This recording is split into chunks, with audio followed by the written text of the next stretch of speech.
मुझे एक दो दिन कबल अफवाज पाकिस्तान के एक तर्जुमान की प्रेस कॉन्फ्रेंस जो गालिबन 3 घंटों पर मुहित थी और कुछ पता नहीं चला कि 3 घंटे में उसने कहा क्या है। इतनी फसाहत और बलागत के साथ बात कर रहा था।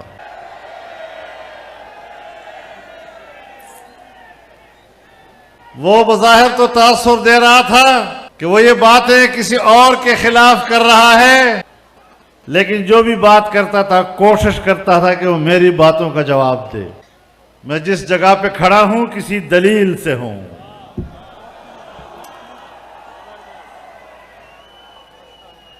मैं यूं ही दस्त गरेबान नहीं जमाने से। हमें क्या पड़ी है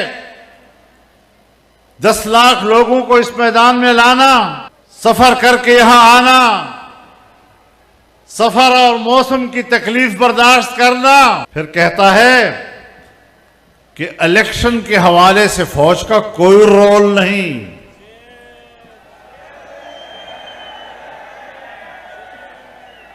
मैं भी आपको बताना चाहता हूं, मैं भी बताना चाहता हूं कि आईन में,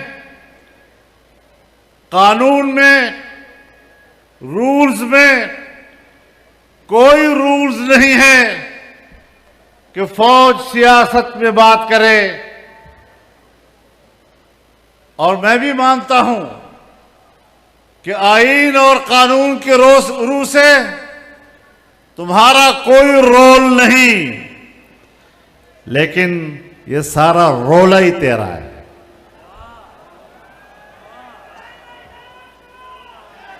ये रोला तेरा है। कहता है फौज पर तनकीद करना ये मुल्क से बगावत है, फौज पर तनकीद करना ये तो मुल्क के खिलाफ बात करनी है। हां, मैं भी जानता हूं कि फौज मेरी रियासत की मुहाफिज है,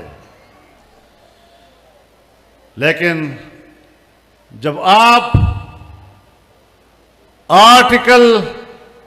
आईनी आर्टिकल के मुताबिक हल्फ उठाते हो फौज में शामिल होने के वक्त कि मेरा सियासत से कोई ताल्लुक नहीं होगा, मैं सियासत में कोई हिस्सा नहीं लूंगा, फिर जिस वक्त तुम सियासत में हिस्सा लेते हो तो फिर तुम उस वक्त पाकिस्तान के फौजी नहीं रहते।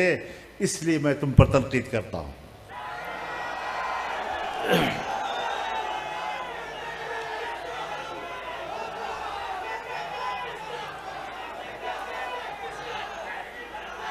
मैं मुल्क में कोई अंधी सियासत नहीं कर रहा। मैं मुल्क के आर्मी चीफ को भी जानता हूं, ISI के चीफ को भी जानता हूं, मैं मुख्तदरा को भी जानता हूं। मैं 40 साल से ज्यादा अरसा पाकिस्तानी सियासत से वाबस्ता रहकर किस चीज से अब नावाकिफ हूं कि तुम मुझे सफाई दोगे कि मैंने सियासत में हिस्सा लेना है या नहीं। मेरा दावा आपके खिलाफ यह है कि तुमने सियासत में हिस्सा लिया है, उसके बाद तुम पाकिस्तान के फौजी नहीं रहे कि मेरे ऊपर तुम्हारा एहतराम लाजिम हो। हां, वापस फौजी बन जाओ, वापस फौजी बन जाओ, जहां से निकले वही खड़े हो जाओ। मैं आपके शाना बशाना खड़ा हो जाऊंगा। शायद या तुमने मुझे नहीं पहचाना या मैंने तुम्हें नहीं पहचाना, लेकिन मुझे पूरी तरह इत्मीनान है कि मैंने आपको ठीक समझा है। मुझे आपके बारे में अपनी राय देने में कोई किसी किस्म का तरद्दुद नहीं है। मेरे मोहतरम दोस्तों, पाकिस्तान के क़याम में तुम्हारा कोई रोल नहीं। पाकिस्तान को पाकिस्तान के हिंदुस्तान के मुसलमानों ने बनाया, अवाम ने बनाया, कुर्बानियां दी और उन कुर्बानियों के नतीजे में पाकिस्तान बना है। और पाकिस्तान का झंडा तुमने नहीं लहराया, पाकिस्तान का झंडा हमने लहराया।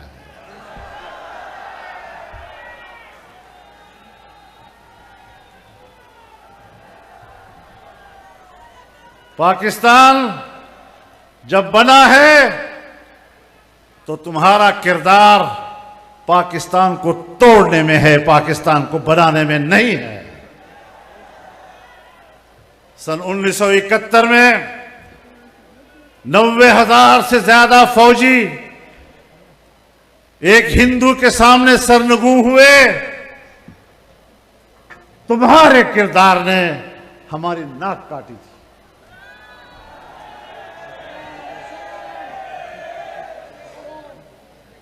तुम्हारे किरदार ने कौम के सिरों पर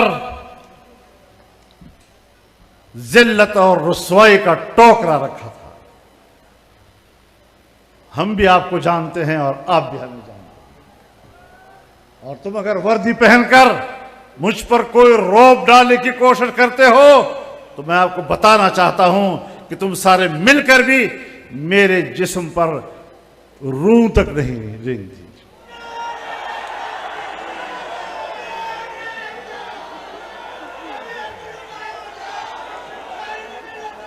मामलात को ठीक करो। हम इसलिए आए हैं कि आपको बताएं कि मामलात को ठीक करो।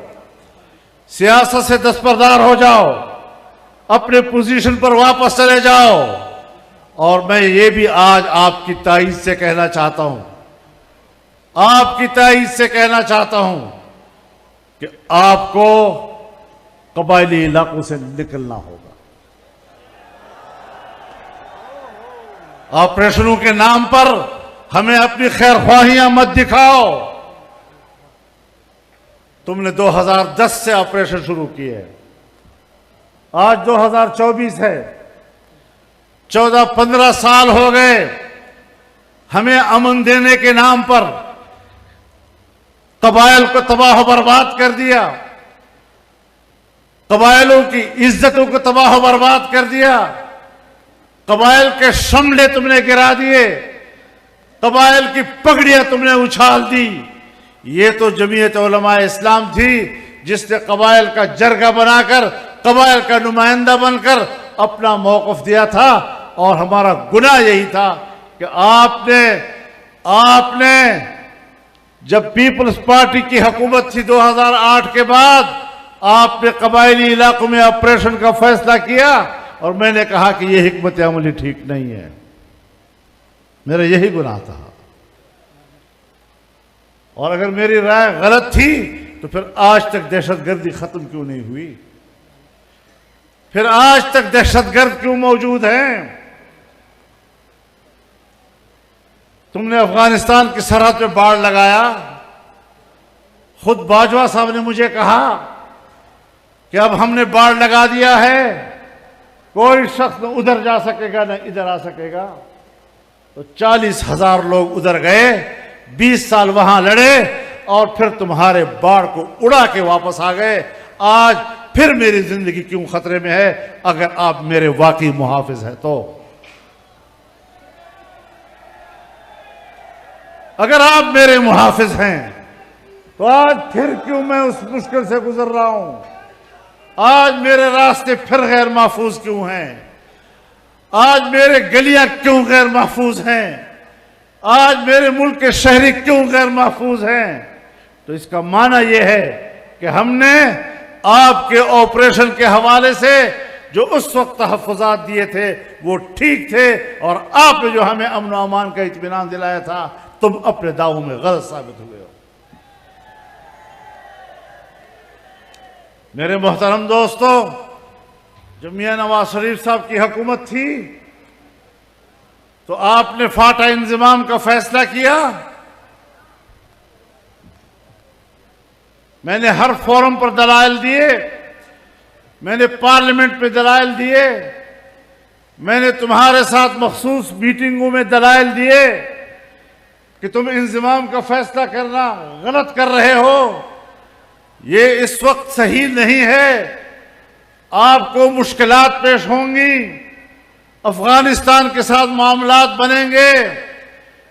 लेकिन हमारी बात नहीं मानी गई और हमारा गुनाह यही था कि हमने एक ऐसी बात आपसे कही जिसको आपने हमारे साथ मीटिंगों में तस्लीम किया, और फिर जब आप मान गए मेरे साथ मेरे साथ 4 पॉइंट्स पर इत्तेफाक कर लिया तुम लोगों ने, तो फिर क्यों मेरे पास पाकिस्तान के अंदर ड्यूटी देने वाला एक अमरीकी अफसर मेरे घर खुद क्यों आया? फिर वो मुझे क्यों पूछता है कि आप क्यों मुखालफत कर रहे हैं? फिर वो मुझे क्यों कहता है कि आपको इंतजाम करना पड़ेगा?